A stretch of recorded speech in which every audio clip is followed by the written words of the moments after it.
Now, I was alerted yesterday to the most amazing example of bullying over the voice I have yet seen. Now, at first I couldn't believe it was so outrageous.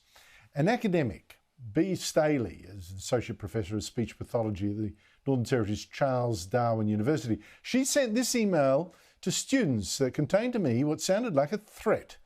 She warned them that Darwin University has taken the stance of a yes vote.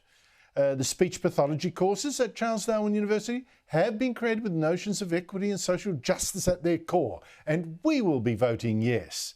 If you, the students, feel you are unable to vote yes for Aboriginal and Torres Strait Islander people's rights, you might want to reflect deeply on whether a career in allied health in Australia is really for you. Now that sounded to me like a threat. Vote yes or get out.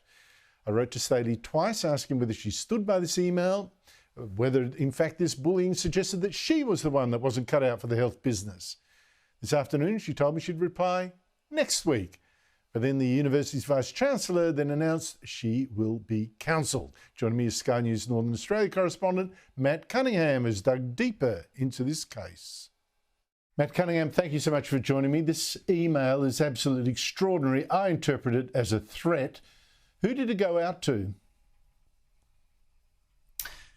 Well, it went, as best we can tell, Andrew, to a group of speech pathology students at Darwin University. It was actually, this email actually points to an announcement from Associate Professor Bea Staley. Now, she was sharing this statement from Speech Pathology Australia supporting the voice to Parliament. And then, of course, in this announcement that she makes, she goes on to basically say to people that they should reconsider a career in allied health if they don't support the voice. Now, I've spoken to one person who received this email who described it as grossly inappropriate and divisive, and they were really quite taken aback by the fact that at a university you could have someone basically saying to health professionals of tomorrow, you know, you can't pursue this sort of a career if you're not taking this political decision. Now, the university has obviously seen some issues with what's been sent out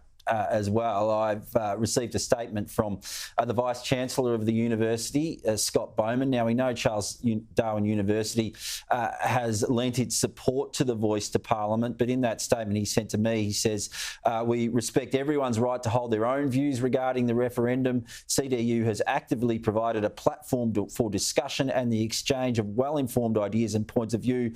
And he says, quite rightly, I think we know that people who vote no will still make excellent healthcare workers. Yeah, but I got that email too. The word "still" there. If they vote no, they will still make. I mean, it already implies, you know, well, it's a little mark against them, but you know, we'll still let them go. Still, I mean, seriously, I would have thought that the bullying is an argument for saying that, you know, if you're going to bully someone about their political views, maybe you're the one that's not got good ears for a health professional. It just seems to me quite wrong. Even this statement saying, oh, look, you know, students don't take too much notice of all this. Look, it's an interesting point, and the university, you know, the Vice-Chancellor has said that that this associate professor will be counselled over this issue. We don't know exactly, you know, what that counselling will mean, or if there will be any sort of further sanction. But it does appear to be an odd position to come from a university where you would think that the exchange of free ideas, you know, are first and foremost. You know, to be saying to students, well, you know, unless you conform to this point of view, you know, you should reconsider your career. I think, you know, as you said in your introduction, it's a fairly extraordinary position to be taking and to be putting, you know, to students and the health professionals of, you know, the next generation who are desperately needed here in the Northern Territory, whatever their position on a political issue might be.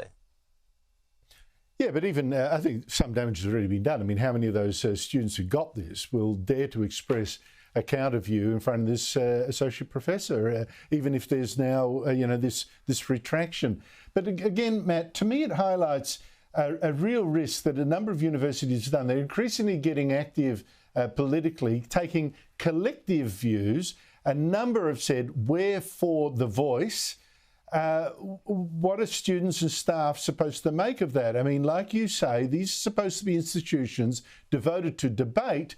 Why would they make a collective decision? On whose behalf are they actually speaking? I mean, are all staff supposed to subscribe? How does this work?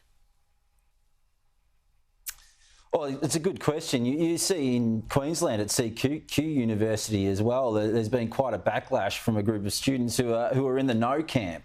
And so, I think a university is probably going to run into trouble at some point, as we're seeing here, when it does take a stance one way or the other on an issue, on what's essentially a political issue, and that's what we're seeing here with the Voice to Parliament. I mean, I'm not sure, how well it ends in a lot of cases, for students who take the opposite position. And as you point out, it'd be a difficult situation now for those students who are studying speech pathology at Charles Darwin University, who've basically been told that, if they don't conform to this idea, then they're not going to make a great speech pathologist.